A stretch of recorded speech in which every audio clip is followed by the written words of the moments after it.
You're watching America Trends. I'm Mary Burke Godwin. Excited to meet our next guest.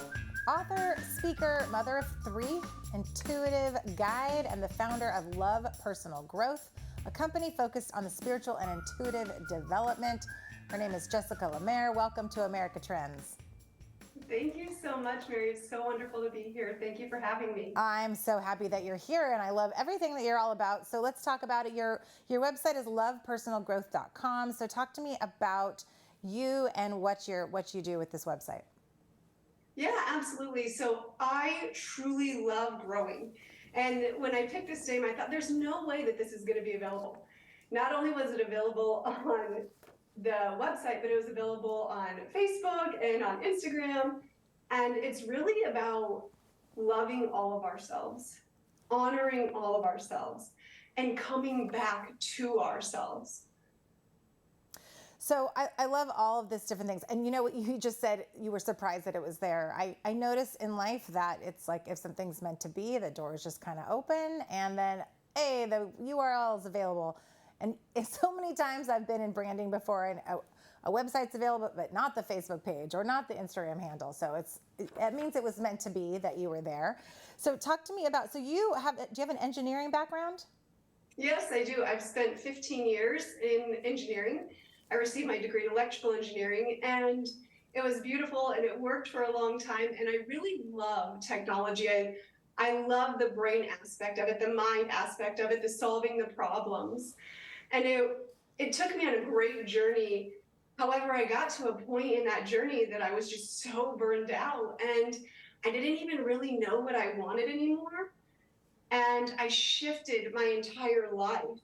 And since that time, my world has completely transformed into one that I truly love. Well, so it says here that you are a Reiki master. So did that come after in your transformation? Yeah, so in 2015, I was really burned out. I was a mom of two at the time and working 60 to 80 hours a week. And then also being a mom and doing the doctor's appointments and the dentist appointments. And I had no time for myself. And I knew I wanted a different way. I just didn't know how to get it. And unconsciously, I was praying for a miracle. And in December of 2017, I got pregnant and went to the ultrasound, the large scan that they check everything. And as they were doing the ultrasound scan, the woman didn't really say anything, and she let me know that the doctors would call me if there was an issue. And my doctor did call me.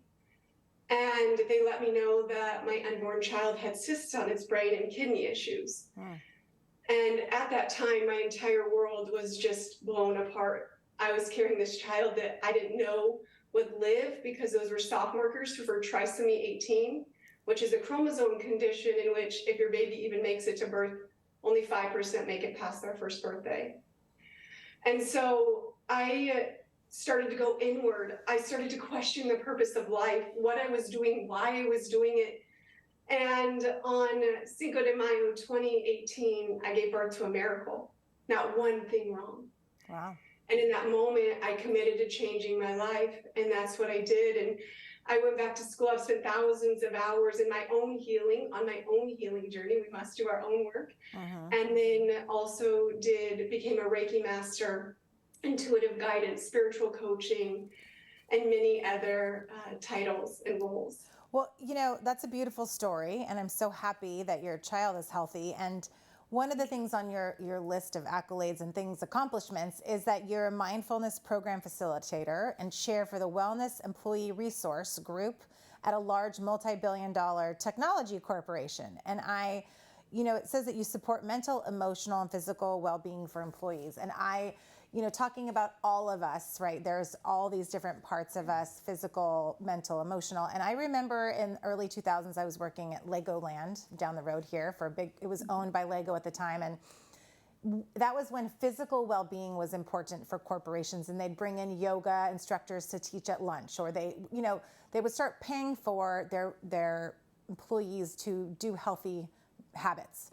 Now I feel like there's a big shift, or including mental and emotional well-being, because that is really coming to the forefront of our collective consciousness, right? That we need to be paying attention to the things you're talking about and really give our own oxygen mask. And for all of us that have been doing the hustle for so long and the grind, we need to take a moment. So I want to talk to you about that. You know, how is it in a technology world, a tech company that's probably a mile a minute and go, go, go, how do you bring in this spiritual side and this side of like, why don't you take care of yourself for a moment and breathe?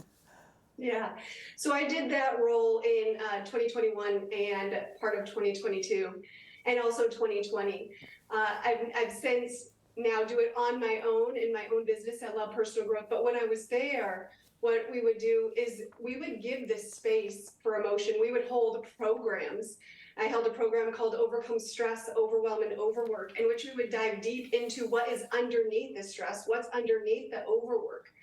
And what's incredible about being human is that we all have emotions. We all experience these emotions. And when we allow ourselves to feel it and to be with it and to have compassion for ourselves, we open ourselves up to an entirely new level of thinking, of being, of bringing our whole selves.